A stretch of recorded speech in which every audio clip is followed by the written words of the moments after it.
Hey there, welcome back to the show. This is the Great Outdoors Photography Podcast, episode 162. There, I'm your host, Brent Bergherm. It's great to have you back. Thank you so much for joining me here, both on YouTube and in audio-only land, where we're going to be taking a look at what I call designing creativity in photography. I'm thrilled to have you here because what I want to do is take you through this process, take you through this idea of what is, I guess I can call it a beginner's approach or beginner's understanding to the overall approach that I've developed for how I approach an image, what I think about, what I go through, and we're going to get into some really nitty-gritty stuff here. But here's what it really boils down to. It boils down to a basic, I guess, understanding, a basic level, a basic viewpoint that says, I want to be able to help you tap into your creativity and to be able to pull it out. We've got a whole season of photography coming up here in 2024, and I would just love to get us on the right foot, to get us started on the right journey, the right path to expressing our creativity and going deeper, going wider, going further with our photography than hopefully we've ever gone before. And that is where, again, the idea of creativity, this notion of drawing that out. I'm going to say this a few times, I'm sure, in this session, and that is, I don't believe I teach you to be creative. I teach you how to draw out your creativity. This is something that I guess we can say I've discovered, I've understood over the course. I've been teaching graphic design for 16 years now, a little more than 16 years now. And when I first started, boy howdy, things were rough. But right around year 7, year 8, year 9, somewhere in there, why did it take so long? It is what it is. But I really started to fully articulate and fully understand, my job is really about learning people, learning who they are, how they operate, and helping them to pull out that creative side, that creative impetus, that creative identity that we all have. I believe each and every one of us has a unique creative voice, and that it is given to us by God Himself, and that we are able to pull that out, and we are able to communicate that. We're able to share that with others, in this case, through our photography. So my objective today, I want to introduce you to the course a little bit, but really, I just want to help you understand how to get this all started. That's what it's really all about, getting it started. And the ideal here is I like to focus on design principles, not rules. When you focus on standard design principles, you are opening yourself up to a completely different idea of what is your starting point? What is important in your scene? What is the way that you take that first step? So photography rules can definitely be limiting. That's my initial MO. That's my initial belief, I guess we can call it, to get the conversation started. But these design principles, that introduces a new language for us, that introduces a new way of understanding and a new starting point. And it's not anywhere near as limiting as these design rules can be or are, quite frankly. So the rules are made to be broken is a wonderful cliche. So why spend so much time trying to adhere to them? I have said it, certainly myself. Learn the rules, but then you can break the rules. Certainly that notion makes sense. But what if we were to even just say, you know what? Let's, for a moment, put the rules aside and let's see what we can do as we rethink our approach to our photography. This idea of design principles, I think it also helps us consider creative understanding. It gives it meaning. And we're going to dive in a little bit deeper on that, specifically of creative understanding and what this is all about. But the search for meaning in your photography, for me anyway, it's definitely continual, and a better understanding of that creative process will just simply help you succeed. So whether you're trying to be creative in photography or any other art or any other thing like that. I think this type of exercise where you're focusing on your creativity in your photography, it's going to spill out into other areas of life too, but that's certainly not something I'm going to promise or whatever. Also, though, success is not automatic. This definitely takes work. We certainly can stumble on success. I love it when I have an image that I shot and it was like kind of, I didn't really think much of it when I'm out in the field, and I get home and just like, whoa, that's an amazing image. I've had that happen a couple of times for sure. I would rather have an experience though where I'm really jazzed about an image, and then I get home and I process that image, and then it's just like, yes, kind of like the image that's on screen here. This is Mount Newhall from Unalaska Island. Sunrise, and trudging up that hill, Mount Ballyhoo, to get a different perspective. This was about 11:30 in the morning. Being that this was December, the sunrise was really late in the morning, and so we're trudging up there. But it just started poking through the clouds, and it was really thick clouds to begin with. And of course, if I had looked at the clouds and said, "Oh, it's not going to be worth it. I just need to pack it in and not even try today," then I wouldn't have hiked up that very steep mountain for the couple of 3 hours that it took to get up there. And I wouldn't have been in a position to get this shot. But I got the shot and the color was looking amazing. I come home and I process it, and the whole experience is relived once again. And that's the kind of thing that I think we can have a greater chance of achieving when we're thinking about the design principles and we're understanding, all right, this rule of photography doesn't work at all in this image. And so I'm going to focus on the design principles. I'm going to focus on what I'm given, and then I'm going to be able to communicate something about that because I know what I'm given. I know what my starting point is. All right, this conversation is really for you. Well, if you satisfy one of these three different items here. So you're comfortable with your gear and you just want to go further. So you know how the lenses work, the shutter speeds and all sorts of things. You know how your filters work and whatever else. You know how your post-production tools work. All that stuff, you're just really well versed in it. But you know there's something maybe a little bit missing in your photography. Maybe you feel a little bit stuck in your photography. Maybe you feel like there's just a little something more to be had. Maybe you've had some growth experiences and you've kind of gotten into a little bit of a rut. This is definitely for you as well. And then, of course, stuck creatively. That's something that one's a little harder to pin down and to budge someone out of. When we're stuck in our photography, we can feel like we're in a rut because we're doing the same kind of genre over and over again. And so it might feel a little easier to just say, well, let's look at this genre over here, and then that can bring new light. But what if just overall this is a heavier cloud where you're stuck more creatively? Well, then this is probably going to work for you too, at least a little bit.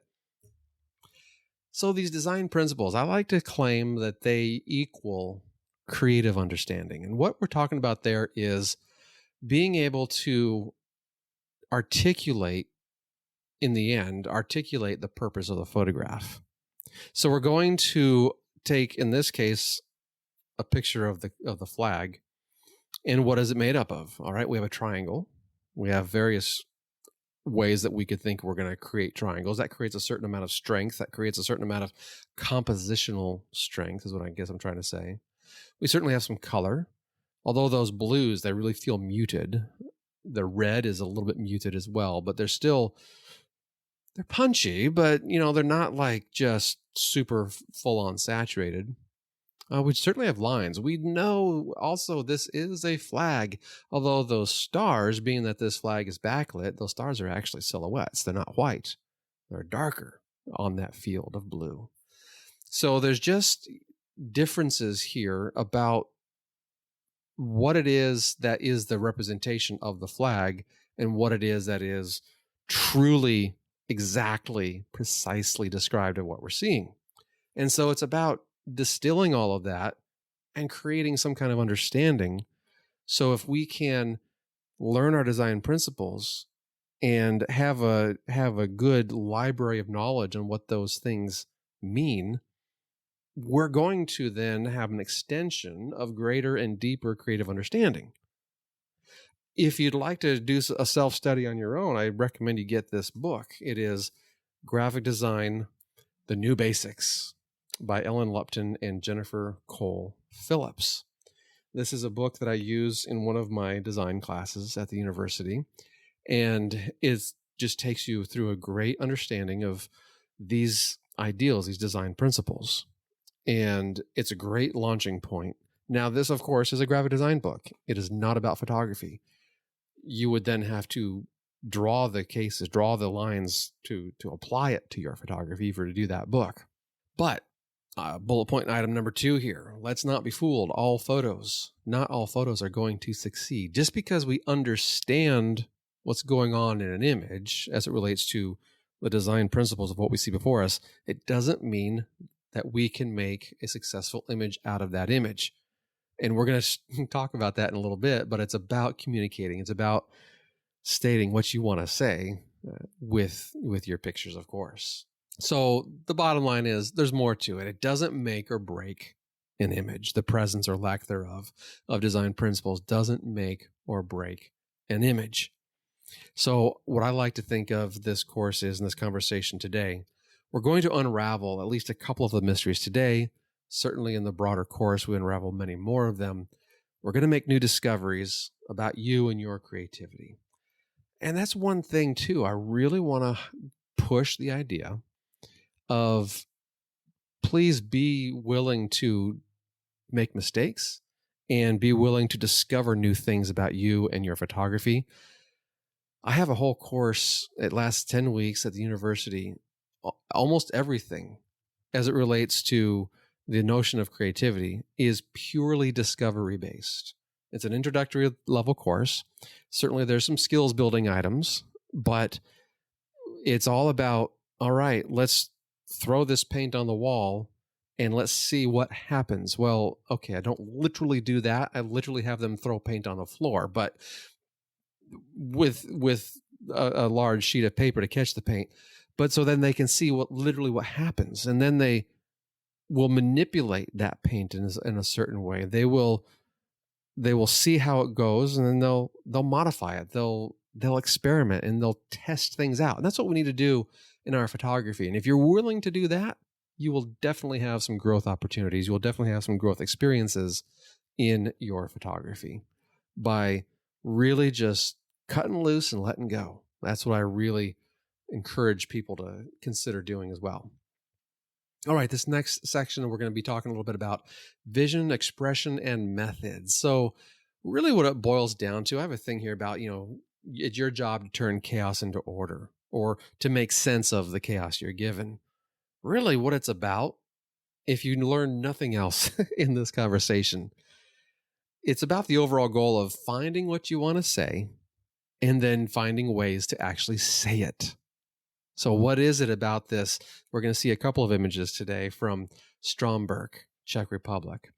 And what is it about this image that, well, it's really not that chaotic. It doesn't feel that chaotic because of the way I've composed it, because of I was looking at, okay, what lens am I going to use? What time of day am I going to think about? Is that even an option I have where I have options to come back? What shutter, the vantage point, the angle of view, those kinds of things. And then understanding is going to be different here on screen than it is in real life, or on the print. It's going to be different than in real life as well. And so all of these types of decisions are certainly going on and swirling around in my head. But what is it that helps, I guess we can say, make my style? What is it that helps me distill all those items? I'm taking the forms, the boiled down design forms, as it were, not just literally the fact that I got a mountain and a tree, the forms that they create, but literally the shapes that they create, the lines, the textures, those kinds of things is what I'm talking about.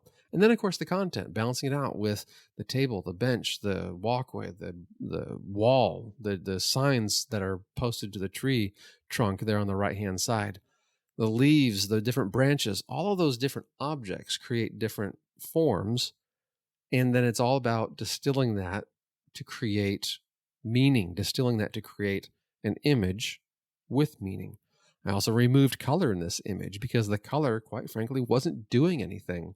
It didn't help me create the feeling, the meaning that I was wanting to create of this scene. So to find meaning in these things and then to learn how to best take advantage of it all, that's helping you create your style. And when you are creating your style and you're figuring that out, it just comes down to that overall notion strongly in the end, strongly coming through to just saying, hey, I'm striving to make a statement. I'm striving to provide a certain meaning. And here it is. Here's how I'm able to make that happen. With the idea of photographing a place, this whole notion of what is it that you even include in your frame? How do you distill that down? Well, you need to ask yourself, what moves you? Then capture that. As I'm walking down the road here in the Czech Republic, the texture of that window, I'm going to call it a doorway. It's not really a door. It's not really a shutter either. But anyway, the covering for the window, that really intrigued me. And then I was like, wow, check out the brick and how that becomes unveiled towards the bottom of the building. But if I had only photographed those objects, I think the image probably would have failed. It would have been boring.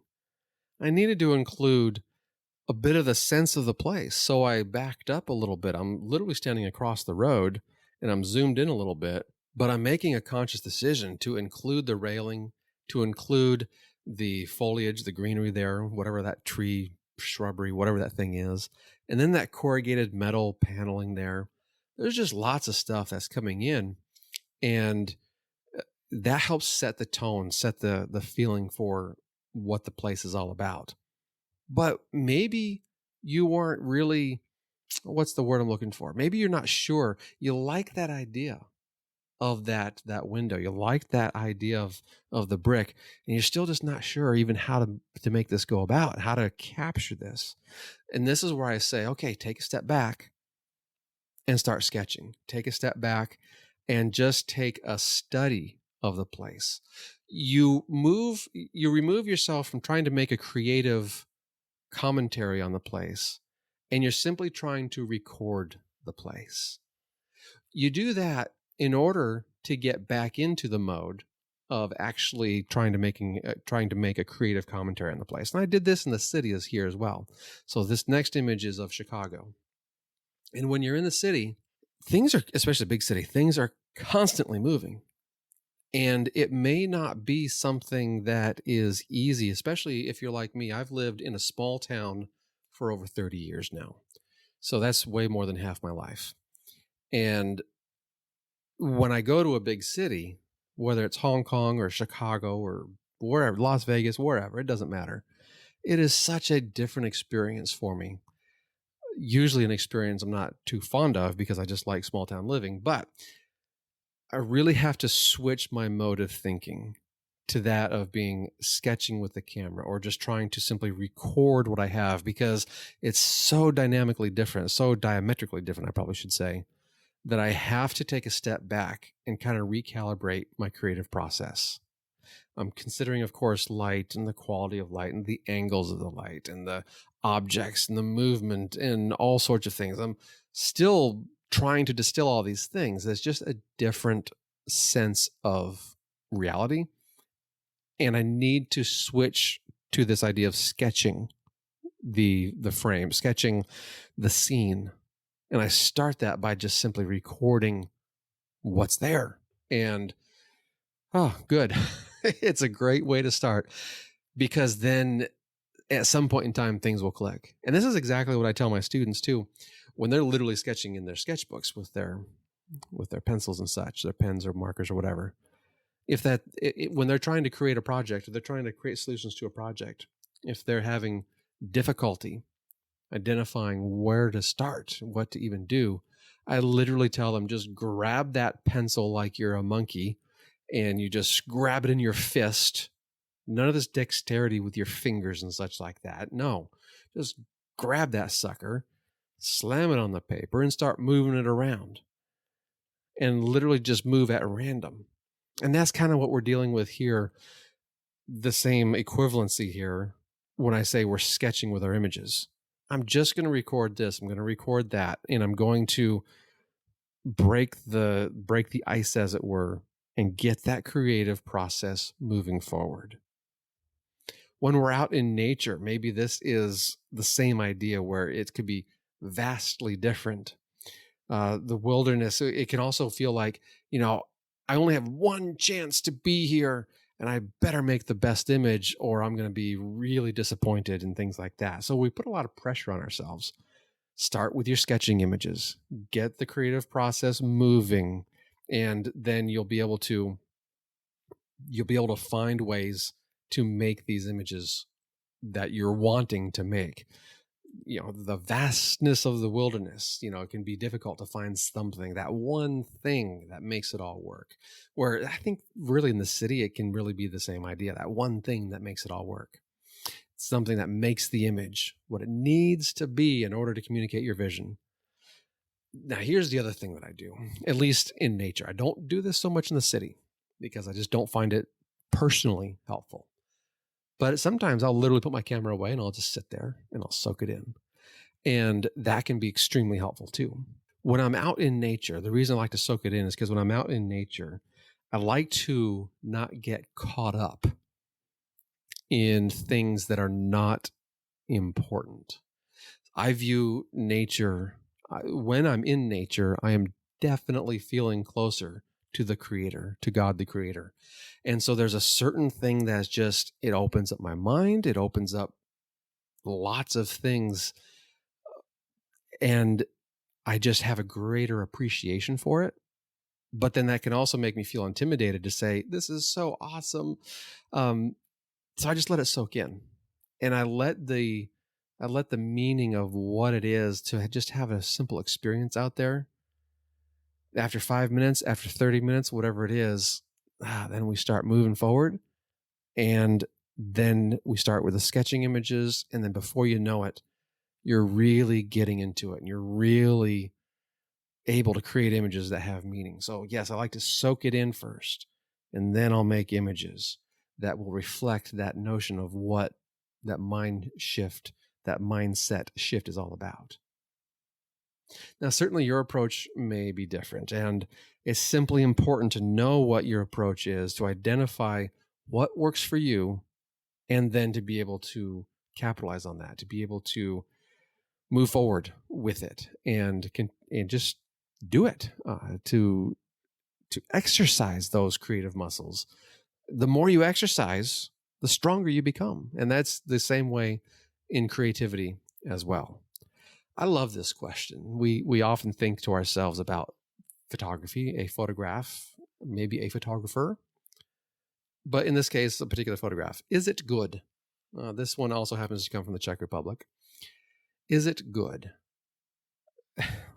What makes a photograph good? Being able to determine that before we trip the shutter is, I think, an end result of what my creative process is all about. With lots of experience and with lots of understanding about subjects and about design principles and things like that, we're going to be able to identify if this is a good subject and if this is a good photograph. But it does depend on how the viewer is going to interpret your image. So does your viewer have the same impression of what your image is about? What's the point of the image that you've made? And does that point come across to the viewer? And sometimes it takes time for our understanding of an image to grow or to shift or to mold or to transform, whatever you want to call it, for good or for worse. What I'm getting at is in 10 years' time, I may look at this image and I may be like, what was I thinking? Or in 10 years' time, I may look at this image and I may be like, wow, this is amazing. Really the biggest thing is I'm just wanting you to be okay with this idea that we grow in our photography. And as we look back, let's not be ashamed, or let's not be knocking ourselves too silly when we realize how much we've grown and how much we've changed. I can look at, I published a photography book in 2007, and I can look at some of those images, and I'll look at them and well, it depends on which image, but I'll look at them and I'll say, wow, I do not shoot like that anymore. And it's just about the overall interpretation of the subject. And it's not that it's a bad image. It's just my style has changed. And then I'll look at other images and say, wow, I definitely shoot. That's a bad image. So yeah, it just, as you grow, things will grow too. Your image making will grow. But can we understand what is the emphasis? Can we understand, are there technical issues to overcome? Can we understand the emotional impact that the image has on us? These things definitely change with time. And whether it changes in the time from when you shot it to when you do post-production, this is why I like to actually sit on it a little bit. From the time that I shoot something to the time I do post-production, I don't usually do post-production right away. I like to let it sink in a little bit. And by letting it sink in, I have a better guarantee for myself that there's a little bit of a longer term interest, a longer term excitement about that specific image. All right. We've got this one image of these roots. What about this image? This is from Veracruz, Mexico. Very similar subject. We have the roots, but your reaction, my reaction, is going to be very different about this. I mean, we have this wall structure that these roots are growing up, whereas the other one, the roots were on this hillside, and we had no man-made objects, no significant man-made objects in the scene anyway. And so it's just very different, yet there's certainly some similarities. I mean, it's black and white. Each image is black and white. The roots are the main object, just different in structure, different surroundings. So the point is, we have a different story.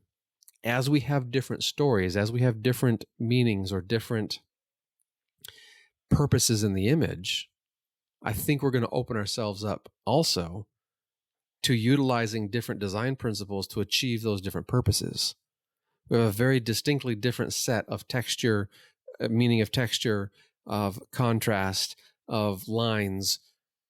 All of those exist in both images, but they mean different things. But I used each one of those items, texture, lines, contrast, amongst other things. I used each of those in different ways to tell different stories. And that's what it boils down to. It's being able to say, I'm given a certain subject, I'm given a certain sense of that subject, and here's how I'm going to frame up the subject so I can create a certain commentary on that subject. Certainly, the process takes time. It'll likely, things will evolve over several weeks or months. For me, it's certainly been evolving over several years. I love this metaphor of the tree in this waterfall. I think it can work two ways. As a photographer, you are solid in your photographic interests and you know what you like. It's probably a good thing. And the world is in a constant set of motion or movement all around you. All right?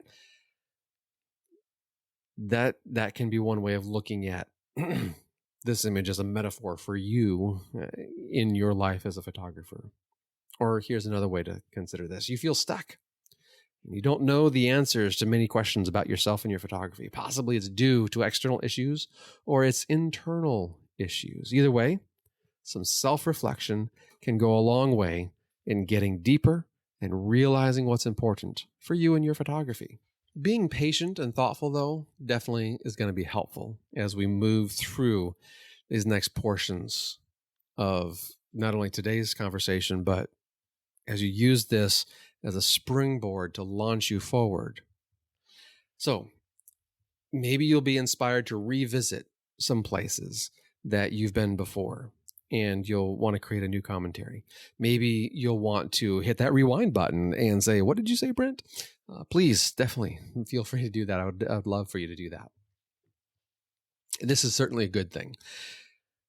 So let's move on and let's see what we're going to do with these next sections that we're going to be talking about.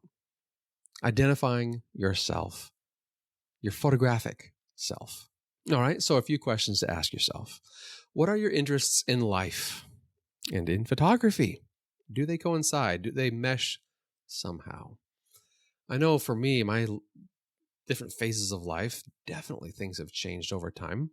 I have almost always known that I love to travel. So what interests me in life? I am a curious person. And by traveling and wandering this big, beautiful earth of ours, this image is Hong Kong, by the way, from Victoria Peak. By traveling around, I'm able to satisfy some of that curiosity.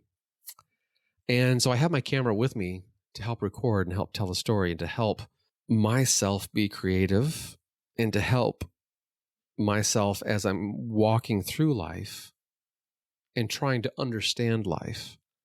It is definitely a deeper structure for me, a deeper meaning for me. But I like to start simple. These are simple questions. I think the questions are simple, but they have complex answers, I think is what I'm trying to get at. When you get into your photography, think about the main interests that you have in photography. So for me, definitely it's about the great outdoors. It's about traveling. It's about trying to find something that is a part of creation or is a commentary on creation that I'm able to use my personal creativity to make a commentary on that which is created. Now, in these things with the buildings, okay, these are man-made objects, but we certainly have the natural forms of the harbor, the Hong Kong harbor here, and the Kowloon Peninsula and whatnot. So lots of things that we could, dive in way too deeply on. But whatever it is that motivates you, that's what I'm trying to help you identify. So motivating your personal interests in life and your photography interests in life, identify 2 or 3 genres that really get you motivated to get out there and shoot. And that's what I want you to feel confident in doing. All right. How about naming 3 sources of inspiration? This can get difficult. So maybe it's the intricate natural world or cultures and people.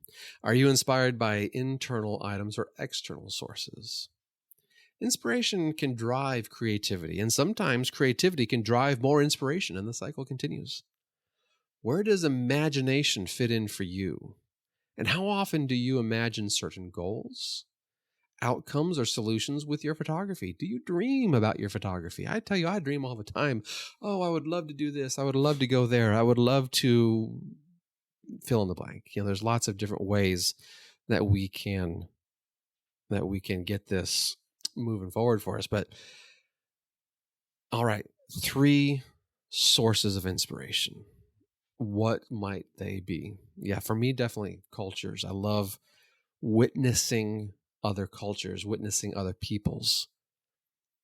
I like to say that one of my favorite sentences in life that I'm probably internalizing more than I externalize is help me understand, and then fill in the blank. So help me understand how the wind blew the sand into these ripples. Well, I can only do that if I'm out there actually experiencing the sand and the wind and watching them form. At least that's I think the best way I can do that. That's probably the best way to put it. The best way I can do that is to experience it myself. The natural world is very interesting to me. And then just satisfying my curiosity about all those things. Those are things that really I believe are 3 sources of inspiration. Okay, what if we lack inspiration? And I have this picture of a prison. This is from the historic Idaho jail. Anyway, I'm not suggesting that if we lack inspiration, we're going to prison, but I can sure feel like it. it can feel like we're trapped, and it can feel like we have no options. And that can be something that really is going to put a big old hitch in our get along, as it were. So if you're lacking inspiration, look at and study the work of others. Ask yourself critical questions. Why do you like or dislike the work? And I would say make sure you find some works that you absolutely dislike. I know there are some major photographers whose work I look at and I'm just like, I don't get it. Now, I'm not going to go naming names here, but I'll just say I don't get it. Why does this photographer have the reputation they have when they're making images like that? Now, it's usually one or two off images.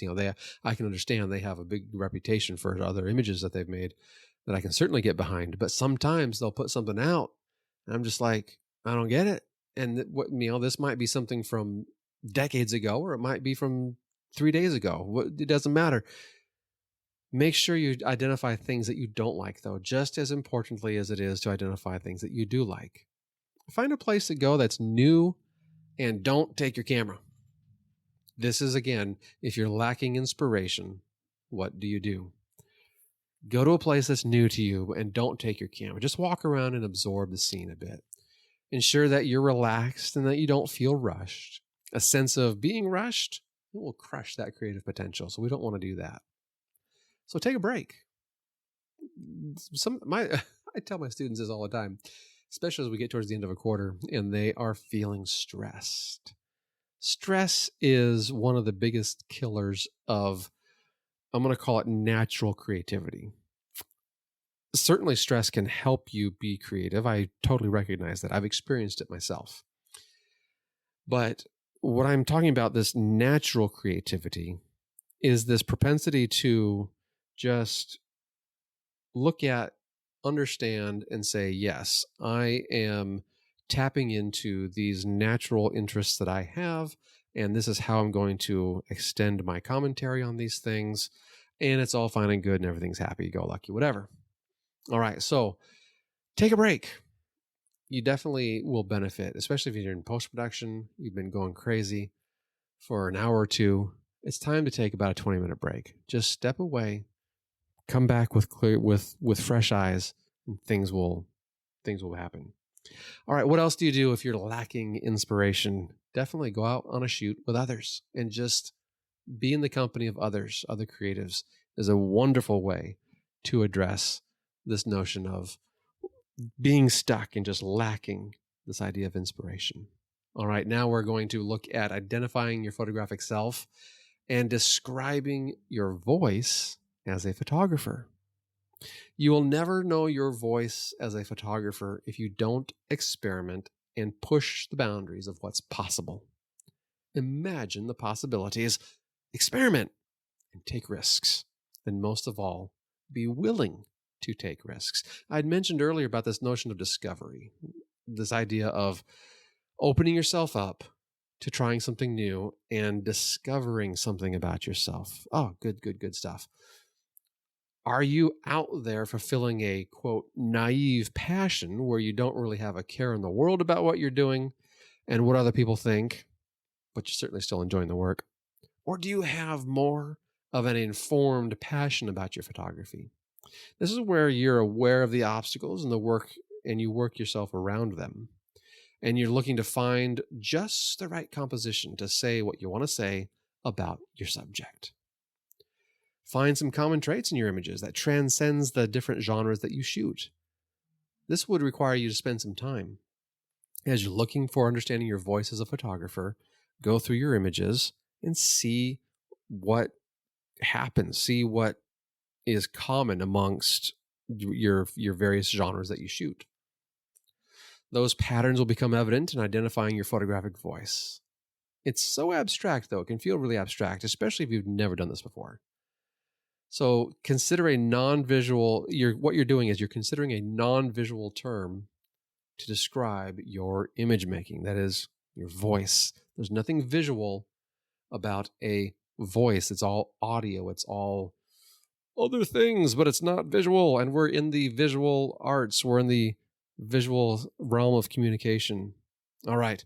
Maybe you can think of it as your photographic perspective or your point of view. Maybe that helps. Initially, this can be very difficult to describe, but I encourage you to boil it down to the bare essence and then add things back as they make sense to do so. For example, it might be something as simple as, I like my edges to be straight and no converging lines. All right, that is the bare essence of describing something. But maybe there's a certain stylistic technique that has other ramifications. And whatever it is, that's a start. So as you're looking throughout your images, maybe that's a common trait. Straight edges, no converging lines. All right, there's a starting point for a voice, a photographic voice. Kind of like this image. Straight lines, no converging lines. When I'm shooting architecture, for me, that's something that's important to me because the way I feel about it is I don't want those lines to be a distraction to the viewer. And if there's something that's uneven about how they are aligned in the frame, then I think that is a bit of a distraction. So that's why I like to line things up really uniformly. All right. Other options. Here we go with the idea of an overarching goal. Do you have an overarching goal? They could be to inform someone, to inspire someone, to entertain, or to cause a movement, to support a purpose, or to simply share your view of the world. Maybe something I'm not even mentioned here. But as you're looking to identify your voice as a photographer, understanding your overarching goal that you have, that's also going to really help you achieve what you want to achieve there. All right. Should you have multiple goals with your photography? Well, I don't know that I have a problem with multiple goals in one's photography, but having more than one goal, more than 5 goals, whatever you want to call it, it does cause you to get a bit dispersed. And you can feel like you're not going to have any progress in any one of them. So as long as you're able to clearly articulate your goals, I think you're good to go. So repeat them over and over and commit them to memory. I would say probably if you have more than 3 goals to start out with, you probably have too many. So whatever it is that your goals are, be able to clearly articulate them and then add more as you feel comfortable adding more. Get some experience under your belt with this new direction, and then you're going to be able to add more. All right, this next slide is all about remaining open to inspiration. And what I want to encourage you on this main ideal is to just say, don't shut yourself off. We've talked a lot about understanding what it is that's in our past, what it is that makes up our interests and things like that. But I don't want us to shut the door, as it were. So yes, remain focused on your overall purpose, but keep an open eye on what serendipity may bring your way. So half the reason photography is so fun to me is those little creative surprises that we're treated with whenever we go out on a shoot. Certainly the goals can and probably will, and maybe even should, change over time. Permanence of these goals are not what's important here. In fact, I would say if you are completely unmoving in your goals for your photography, then you will become stagnant. And artists, creative folks, we tend to fear stagnation. So I don't want us to think that we can never change. But also we shouldn't be flippant or casual in our goals, because then we'll be all over the place. And our point and purpose is to create work with meaning. And if we're casual and flippant with our goals, how can we create work with meaning? So as you grow, your goals will grow too. And it's important that the work resonates with you. And I've already made this, I think, this comment is where I said, when you're looking back on your work and you recognize that you have changed, that's good. That's probably a good thing. That will help you as you're redefining where you're going in the future. All right, what makes you you? And to borrow a phrase, I'm going to use the phrase that Rick Sammon, when he was on my podcast about, I don't know, it was a couple years ago now. What is your superpower? when I am getting to know a new student, I always ask them what their interests or hobbies are, because that really helps me understand truly who they are. Now, if it's someone who says, well, photography is my hobby, well, I'm going to be like, okay, what is your non-photography interests? These insights will usually help me in understanding exactly what I need to know to help them figure out whatever they need to pull out their creativity and to work this creative process. My personal superpowers are curiosity, emotional intelligence, and dedication to seeing the project through to the finish. It may take me a while, but I rarely leave a project unfinished. So when you're identifying what makes you you and what is your superpower, I want you to think broadly, not about a specific skill like, oh, I'm good at driving the speed limit, or I'm good at whatever. I want you to think about these larger traits that define you as a person. These traits should be outside of photography. So nothing in this little tiny tidbit of what we're talking about, nothing photography related should be considered. So what's your superpower? And disassociate yourself from your photography. Maybe communication is a superpower. Yay! And you just choose photography to be your medium of communication. Fine. But for the purposes of what we're doing right now, let's disassociate photography from the equation. Once you've figured these items out, think how these traits inform your photography. I've mentioned a couple of times about how I'm curious. I haven't said anything about emotional intelligence, though. Emotional intelligence is something that when you have emotional intelligence, you're able to read a person. You're able to read either a group of people or an individual, and you're able to understand how what you are saying or doing is affecting them through their nonverbal communication points. Maybe it is through their verbal communication points, then it becomes quite clear. But with emotional intelligence, you're really tuning in to what's going on in that person's body energy, I guess we can call it. My youngest son, he's 9 years old right now.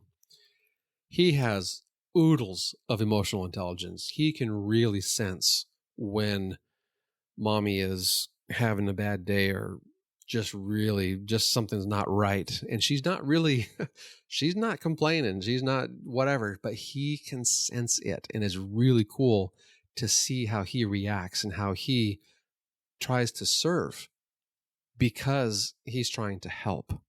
And so that can be another superpower. Maybe you're just helpful. Maybe you can help people. That might be another superpower of yours. Whatever it is your superpowers are, let's try and identify those so we understand who you are as a photographer. So then we recognize that making your art is more about who you are.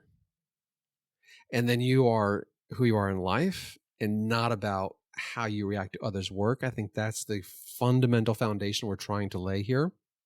We've gone through a lot of things that says, leading up to this point, basically, I guess, it all comes down to, all right, let's be founded.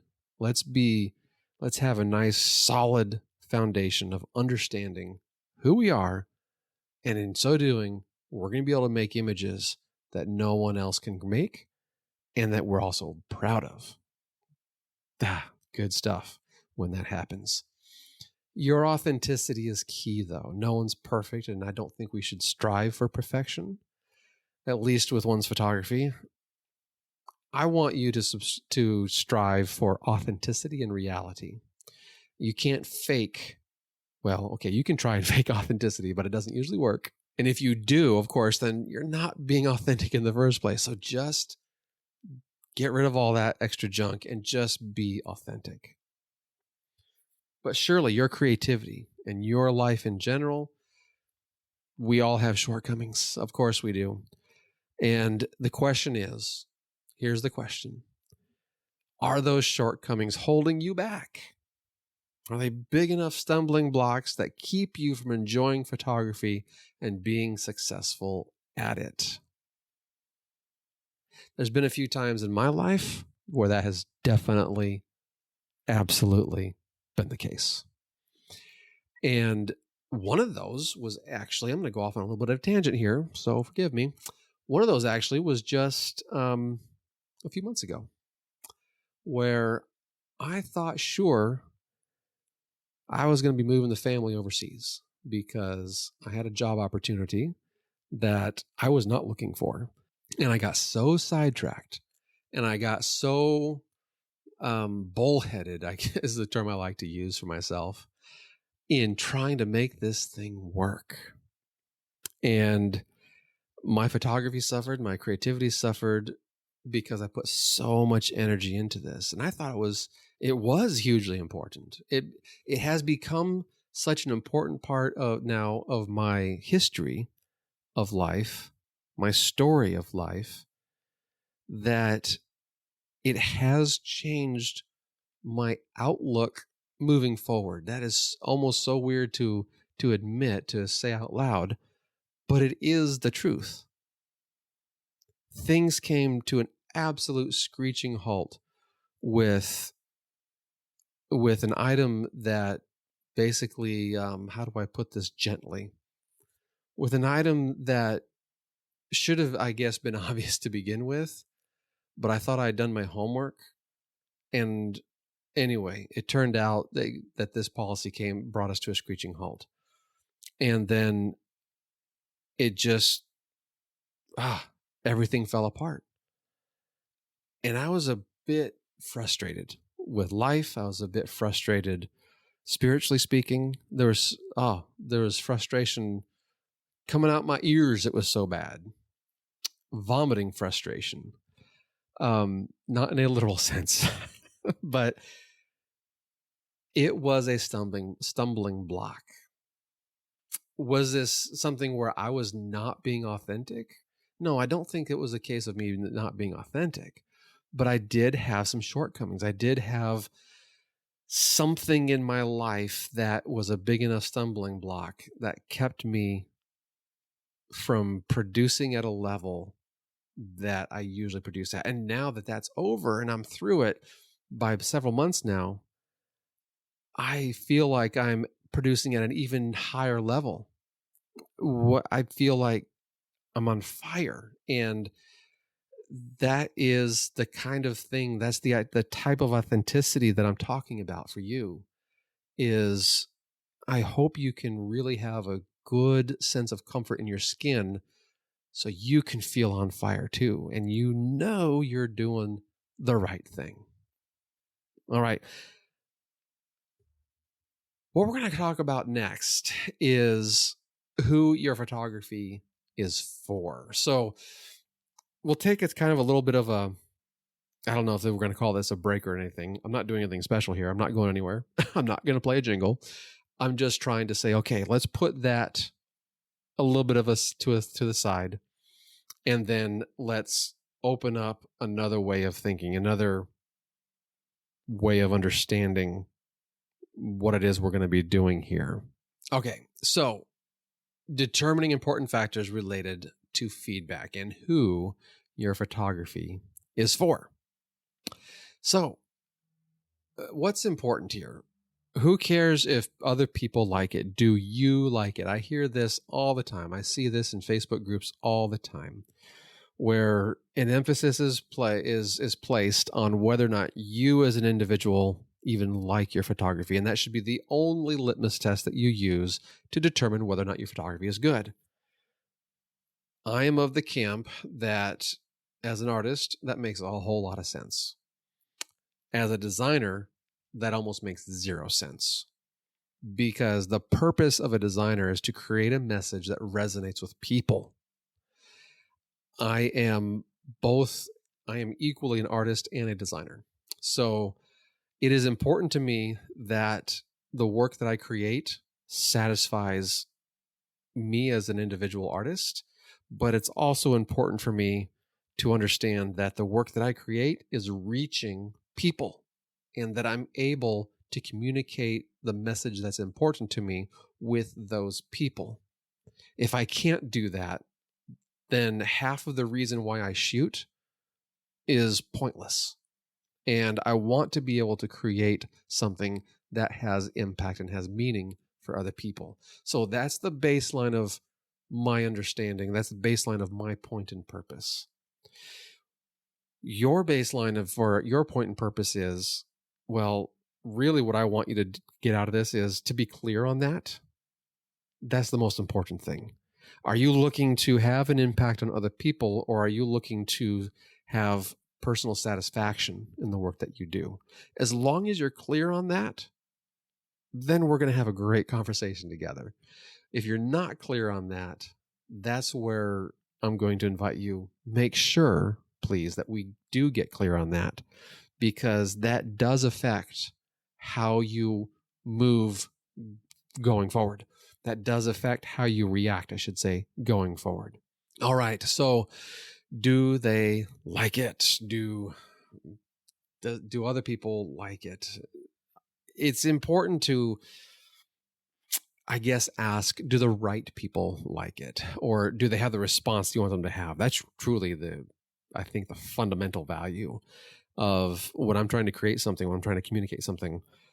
Was I accurate? Was I successful in having them react, having them understand what I want them to understand when they look at my image and they hear the story of my image, especially, but when they look at my image anyway?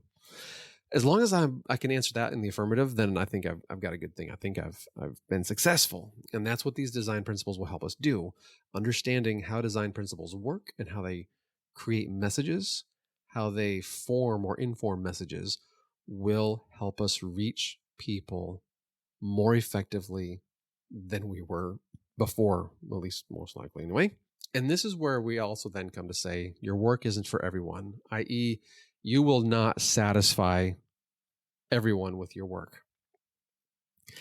So let's just get that. We probably already knew that, but still, it had to be said. So what is important is that you find a way to speak to the right people. But seeking approval from others is also a challenge. And giving their approval, do they really have your best interests in mind? Does their approval matter so much to you that your photography is worthless without it? Oh, goodness, I hope not. That would be terrible. So I'm not advocating a position that says it must be liked by the public or it's just a bunch of poop. That's not anywhere near what I'm getting at. But I do hope that you will consider who your photography is for, because if you're not reaching them, if you're not speaking to them, then your images virtually have zero meaning. And that is zero meaning outside of you, outside of your realm. We also, though, don't want people whose name is mom or husband or wife or whatever to be our only audience either if we're looking for this type of growth and this type of feedback. We need people that are very different than us to have some kind of valuable understanding so we know how effective we are. All right, so with that in mind, let's take a look now at the first item of what I call visual form making. So I've told you this is, I started out by saying this is all part of a course. And what we've just been through are snippets of the first two modules in this course. And so I say snippets because there's actually a lot more to it. There's a lot more to understanding some of the background elements. There's a lot more to understanding how to be successful in creating successful images and boiling down and distilling a few things. Even before we get to the design principles, there's more things that are still there. So we're going to shift our gears now just a little bit, and we're going to start talking about what I call visual form making. This visual form making will cover in total, what is it, about 6-7 different design principles, somewhere in there. I forget exactly what it is. We'll look at it in a moment. Maybe it's 5 different design principles. And then the first one, though, is contrast. And then we also have hierarchy and lines. And these would include horizontal, vertical, curvy, diagonal lines, visual weight and scale, basic balance, and of course, thinking about the border. But this one that we're only going to be talking about right now is contrast. Now, there's different ways to be thinking about contrast. There's, of course, the difference between brights and darks. And on this particular image, I've got a representation of the histogram down there in the lower corner. We've got a few shadow areas, especially right underneath this boat. This is in Croatia, by the way. We've got some highlight areas, which are the boat. And then we got a whole host of midtones. And you can see how that's reflected in the histogram. So this image, if you were to look at the histogram, you'd say, well, yeah, we have tones that are spread out. We have some really bright tones and we have some really dark tones. But the massive body of the image is not that contrasty. Well, but then we look at the image, we can see, I think anyway, it actually is contrasty because the placement of the really bright tones and the really dark tones are really close together. And so that increases sort of the vibration, as it were, that increases the visual interest. And then the surrounding elements, because we have the motion blur going on with a long shutter speed, that creates a different level of interest. Because of all the blurriness, though, there is no other type of contrast. About the only type of contrast we have in this image is the difference between lights and darks. And this next image also is about the difference between lights and darks, but it's just a very different composition overall. So greater contrast. Take a look at that histogram. We have loads of darks and quite a few highlights. So it is also, again, lights and darks, but virtually no midtones as compared to that other image. What are the forms of contrast do we see here? Because so often when we think about contrast, we're thinking, okay, this is about the lights and darks. And I'm addressing contrast first. Also, why am I even addressing contrast first? The reason I'm addressing contrast first is because, quite frankly, it is the thing, the design principle that I usually look at first in trying to determine whether or not a scene is interesting. Contrast gives interest. And so what do we have here? We have highlights, we have brights and darks, but we also have contrasts in shapes and sizes. We have contrasts a little bit, at least, in texture, just a tiny amount of contrast in texture, whether it's the sky behind the tree, which is extremely devoid of any type of texture, quite frankly. It's quite smooth. We have the Adriatic Sea, which has a little bit of tiny amount of texture in it, and which is a slightly different tone than the sky and from the sidewalk type area. And then we have the sandy dirt and the concrete type stuffs in those types of textural contrast elements. So there is contrast in other ways. So let's take another look at another picture in Croatia and think about the contrasts in these textures. There are many different textures at work here, from the pathway to the leaves to the water's surface and the waterfalls themselves. It can get a bit overwhelming visually, and it's certainly your job as a photographer to not let it get out of hand. That can be difficult in an image like this.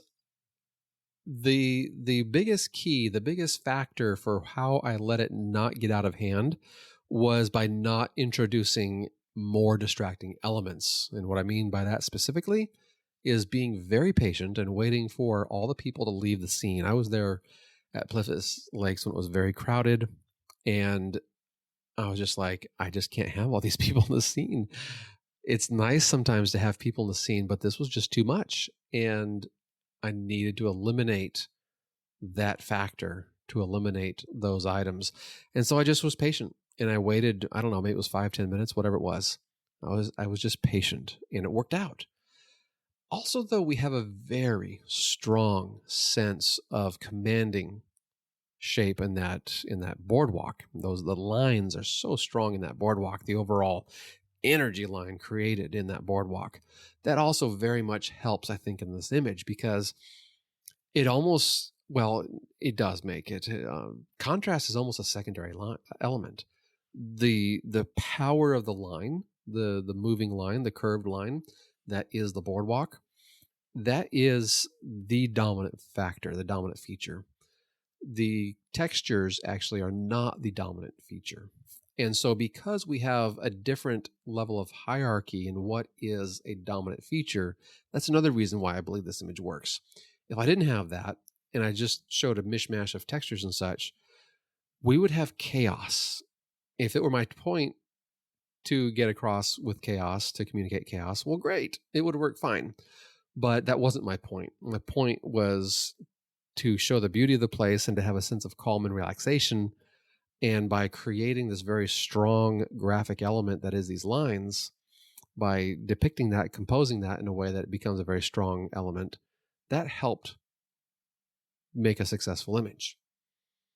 All right, what about this sense of contrast, ancient and modern elements? So we have the ancient wall, and then we have the modern signage in particular, but then, of course, the tables and the chairs and the whatnot.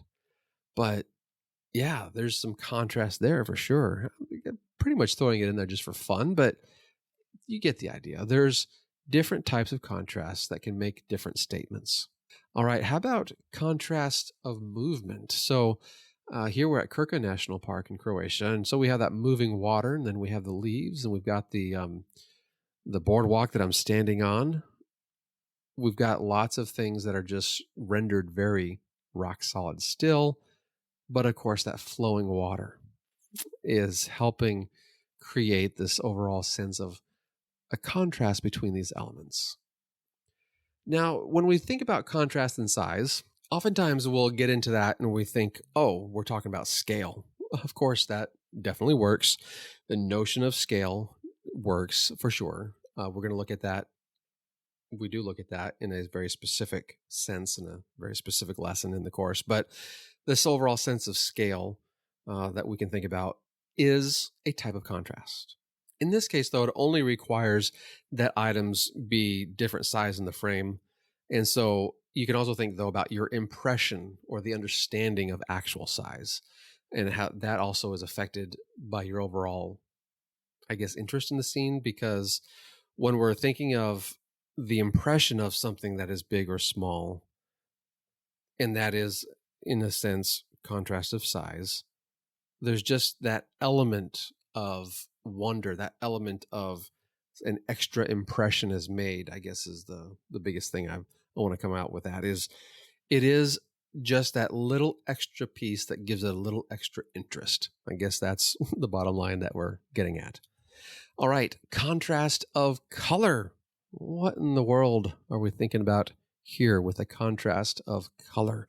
Well, okay, orange and green. We just have very different colors. They can be very powerful. We can place emphasis right where you want it when you're using color. You can also pull the eye towards something else, pull the eye away from things, bring them towards things. Depending on how you use color and how you compose these different elements, contrast will help you provide, of course, visual interest, as I've said before. But then there's these other things that it will do. Does it draw your eye? Does it distract your eye? Whatever the case is. And in one sense, too, I just love this, where it pulls your eye, it places an emphasis right where you want it. In this case, this orange door.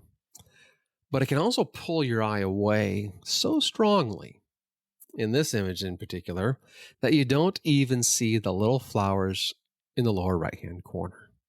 Or at least you forget about them right away, and you don't give them a second glance. So we have those little purplish, whitish, purplish flowers there. They're so insignificant. I would submit if we didn't see that orange door, we probably would have concentrated more on those flowers. All right, I'm actually going to have an assignment. Can you believe that? All right, so this assignment, if you would like to put these items in the Facebook group for the Great Outdoors Photography Podcast. So if you're not a member of that, you need to ask to be a member of that. But I want to invite you to actually put these items in there. So we're going to have this assignment for you, this little mini assignment. Go through your library of images from the last 6 months or so and select 3 photographs that show different types of contrast. Submit them to the Facebook group for the Great Outdoors Photography Podcast, and we'll be able to have a nice little will just enjoy your work. That'll be amazing. I would love to see it. Briefly describe the following about each image: the location that you shot the image, or the background info, whatever makes sense. The type of contrast exhibited. So is it colors? Is it shapes? Is it textures? Is it, lights and darks, whatever. And what you might consider doing differently in the future, if anything. I'm also going to invite you to ask whether or not you want specific criticism, specific constructive criticism. Certainly when you post things there under this context of the mini assignment, I think we're going to understand that responses will be there. But I invite you to share the idea that you're just looking to share just for the sake of sharing and so we can enjoy it. Or are you sharing so that we can, so that you can have some feedback? So please put a thing in there that says specifically you're looking also for feedback as well. And maybe also this notion of that last question, what would you do differently in the future? It doesn't have to necessarily be specific about this design principle of contrast. It can be about your perspective or anything overall in the photography experience. So just, whatever. I'm just trying to not limit you, I guess, in saying that you should do this only in relation to the idea of contrast. That's not necessarily the case. So let's cycle back to this whole idea. Who will you become photographically? Certainly you're passionate about your photography. I think that's a given. And you have a unique voice. Sometimes it doesn't seem effective. Sometimes you might feel scattered, like you're all over the place. Maybe you're fairly good with your camera and you know how to set the right adjustments. You get the type of image that you're looking to create.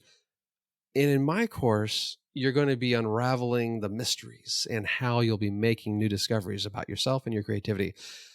With what we just covered, that's a lot of stuff. There's more to it in the first two modules, and then that form making module. Like we saw, there's things on hierarchy and lines and all sorts of extra design principles. And so I invite you to consider taking this next step.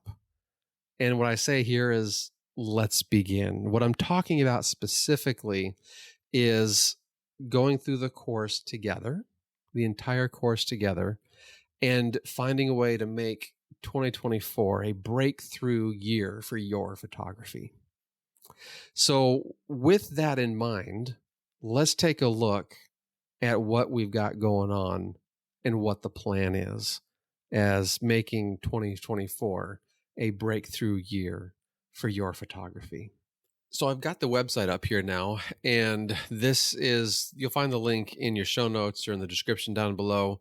You can also just go to the website, click on this online courses item or hover over it, take a look at this first item here, Designing Creativity in Photography, and it'll take you right to this page. So Designing Creativity in Photography, your key to building more confidence in your compositions. This is all about you and your photography and just digging deep into your creativity. And of course, as I've been talking all along, getting that idea out where your creativity is communicated. The goals and purposes you have are communicated. And that's what we're going to be doing here. But let's take a look and see specifically how we're going to do that.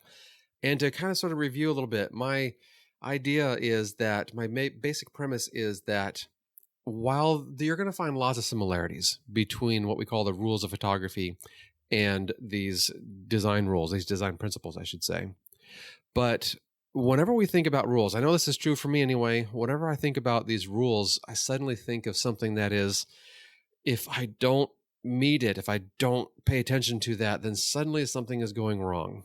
And that's not how photography is. Photography is a lot more fluid and a lot more, we need to be a lot more forgiving of these types of things. And I just liked this idea of unleashing myself, and those rules, they create some kind of gridlock for me. And I know they can do that for you too. So then what we're looking to do here is focus on these design principles. We're going to release our struggles with the creative process that I encourage and that I teach. We're going to achieve more meaning in our work, and we're going to celebrate that ideal of creative freedom. So a quick rundown of what the course includes overall: 5 in-depth modules to begin with. There's actually 6 in total, and we're going to take a look at those as we scroll down further just a little bit, but 5 in-depth modules to begin with. And then another module will come out with 4 lessons in it, and each lesson will be released on the first of the month for the first 4 months, starting January 1. We're also going to have twice a month live sessions for 3 months. So that's going to start on February 4.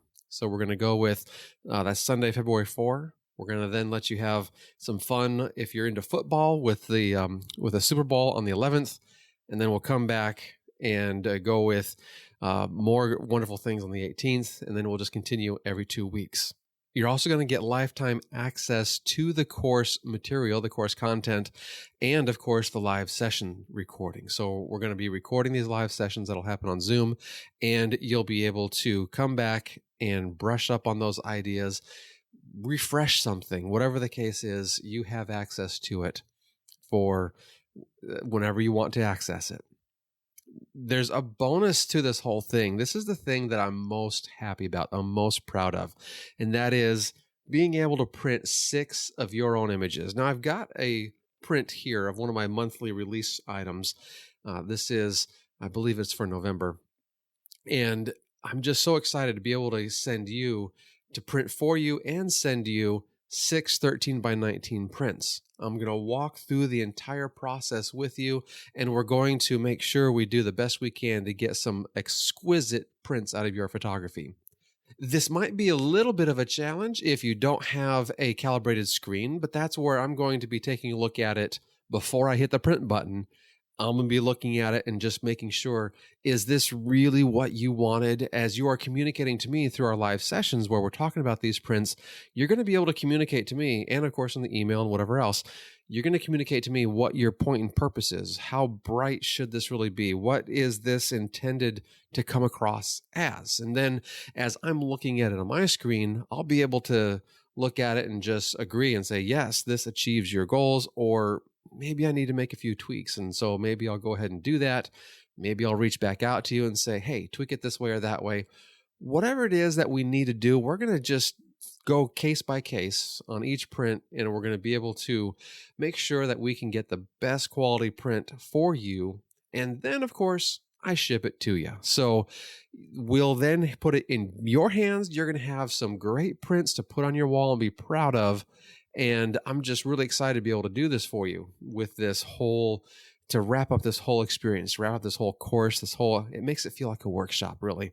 And then we're going to have a bonus live session where we're going to be taking a look at your prints. And that's all we're going to talk about, is just what does it mean? How did this come across to you when you actually see it in print? There is definitely something else, something that is really special when it comes to looking at your print, when it comes to thinking about, wow, my photograph looked like this on screen, but now it's in print.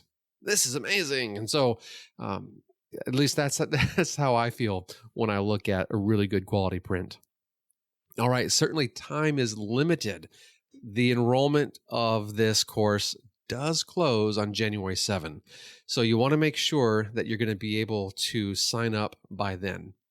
But there is one thing I am going to do. I decided I would do for Black Friday. So if you're listening to this before the end of Black Friday, Cyber Monday, I'm going to do a $50 deal, and it will be good through Cyber Monday. So as we're coming into the holiday weekend, Thanksgiving holiday weekend here in the U.S., I'm going to get some specific dates for you now so I don't have to just guess what's going on. So the 27th of November, if you can sign up by the 27th of November, make sure you use that coupon code. It's just going to be simply BF2023, so BF 2023, but it will be good through the 27th.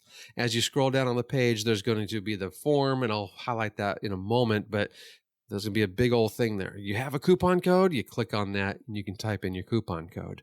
So if you are after that, of course, it's going back to the regular price.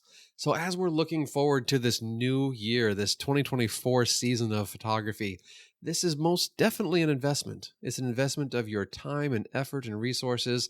And certainly some of those resources is money. And I certainly just want to understand that and make sure that you understand this is about setting the frame for just an amazing amount of growth in your photography, an amazing amount of confidence in the compositions that you're developing, an amazing amount of being able to be sure that you're communicating. You're on the right path anyway for communicating, learning to communicate with more intent through your photography. Your goal is to learn how to simply take advantage of what's there. This is what happens when you follow this process that I'm teaching. Take advantage of what's there and not fret about your inability to meet all these rules, requirements. You'll always have a design principle present. That's one of the key tenets of my belief about our creativity in photography. Design principles, they simply are always present. You always have at least one, way more than that usually, but at least one always. And when you learn about the design principles, you'll learn how to communicate more strongly with your photography. All right, let's get into a little bit of the detail of what is specifically in the course content. Module 1 is all about the foundational understanding, or as I call it here, giving you the tools for a great start. Just some ideas of setting the stage, looking and seeing, comparing your eyes to the digital sensors, and a little bit of vision and responding. Now, in this episode, that first hour or so, we talked about a lot of this, but we didn't dive into everything that's here. Also in Module 2, you and your goals, knowing what's important to you. We also talked about some of this in this episode, but again, we have more to get, just more details, more items to come through, more thoughts. And what will it be like when you can ask your own questions and you can have your own conversation with me and the others that are enrolled in this course?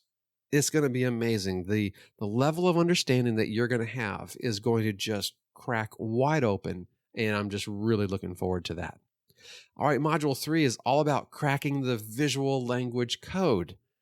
These design principles, whether it's contrast, hierarchy, lines, visual weight and scale, border patrol, these are kind of the easier ones, though. These are the ones that I view them as our building blocks. When we get into Module 4 and 5, we're going to look at color studies. This is the idea of no more confusion about color. Let's wrap our minds around this whole idea with some definitions to start off with, some exercises. Then we're going to look at what it means to use color. And then, of course, we wrap it up with color meanings. What meanings, what definitions are associated with these colors? And then we move on to Module 5, and this is all about making sense of compositional choices. This is where we really take the biggest leap.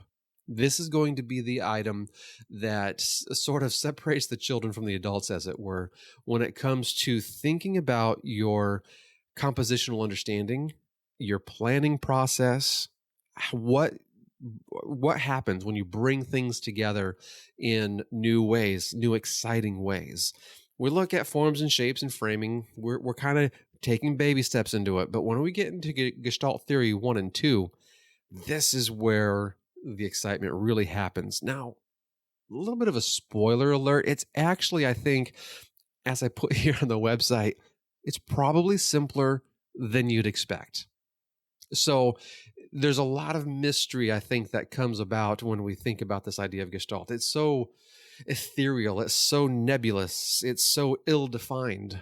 And I'm going to take a slice of the understanding of what Gestalt is about and apply it directly to photography. So this isn't going to be something that is super, super broad and super, super in-depth and whatnot like that.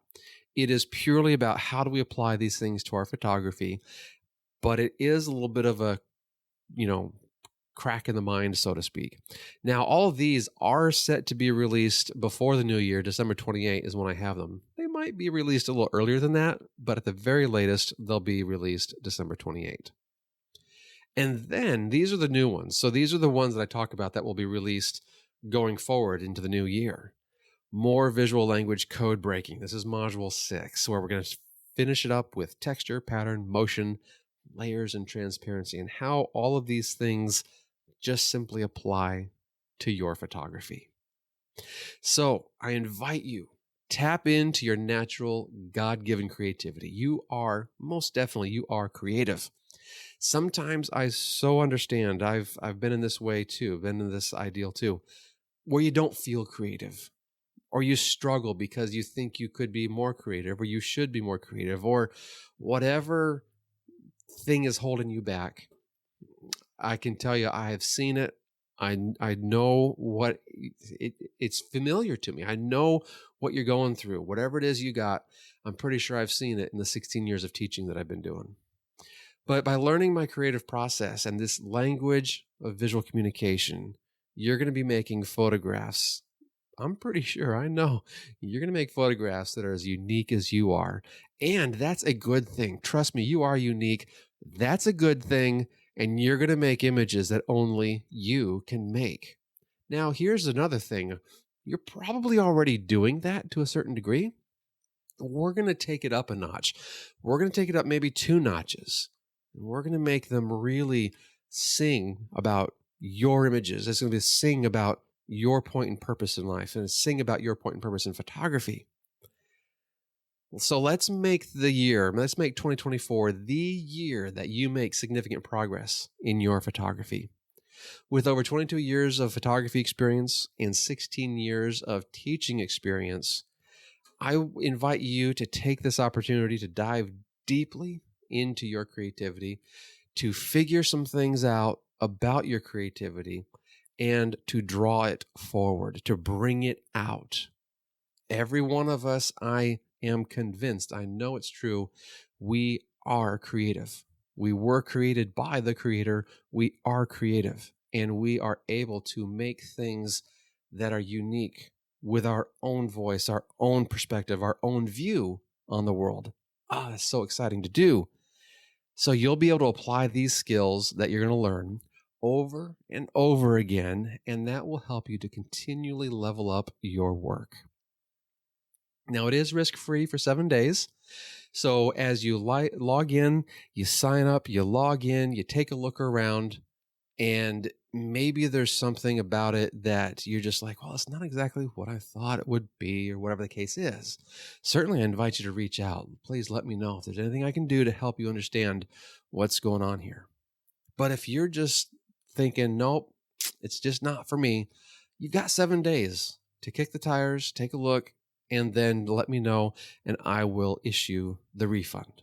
So we've got in total all of those 6 modules. We've got the twice a month live sessions. We've got this super bonus. It's about a $400 value where I'm going to help you, guide you, lead you through the production of these prints. Now, I will print them myself, of course, and I'll ship them to you.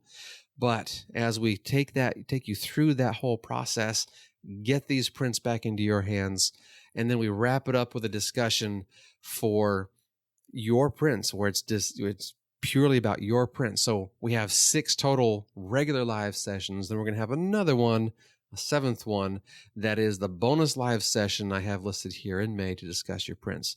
Now, that's another thing where you might be thinking, why do I have to wait until May? Here's the thing about creativity. It takes time. There's nothing like a short-term workshop where you're on site with people. I totally get that, and I love that. I love doing that. But this is an opportunity that will allow you to, over time, really focus and really understand.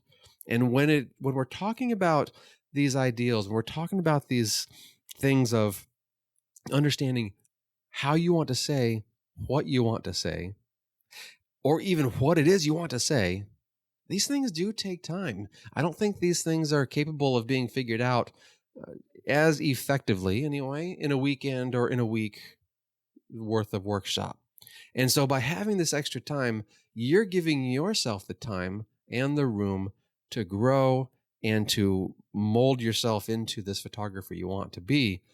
And it does take time, though. So while it takes some time, this is, again, the perfect investment for being able to dedicate yourself to a great season ahead, and think of the future seasons too. Everything builds on itself, and this is going to be something where you'll be able to reap the benefits, because you can go back, you can play back the lessons, you can play back the live sessions. You've got it all there for you, and you'll be able to revisit and just hone in, maybe alter possibly a little bit of your approach. However it is that you're going to end up doing it, it's all about you and your photography and your creative journey. So as you scroll down a little further, we've got the FAQ for this course, whether you just want to know, are you the right fit for the course? And there's a little bit of an item there. Is there a Facebook group? Yes, there is a Facebook group that you would be able to join with us. How long do you have access to the course? The nitty-gritty details on those items. What are the print details? The nitty-gritty details on those as well. All of these are here on the page. And then we have the form. And so, of course, just the standard style form. Again, if you've got this coupon code before Cyber Monday, that is November 27, 2023, then you're going to be able to qualify for $50 off. And you just click that button for have a coupon and plug in BF2023, and you're going to be able to have your little bit of $50 off there. So that'll be kind of nice for you. After that, it'll go back to the regular price. The regular price is $699. So we've got about a $400 value in just those prints alone. We've got the live sessions. We've got all of the course material. There's just a boatload of stuff here, and it's all available for $699. So I certainly hope I'll see you in the course. If you need to reach out for any reason, by all means, send me an email, info@brentbergherm.com, and you'll be able to email me directly. And I would love to be able to answer any questions you have about what we're doing here with this Designing Creativity in Photography course. Thank you so much for tuning in. Thank you so much for being here. Whether you're on the YouTube or in the audio only land, it's amazing to have you here each and every time. And I just really thank you. It's all about learning. It's all about continuing the process of moving forward with these items. And one thing I almost forgot to mention, I'm actually doing quite a few emails to those that are on my email list.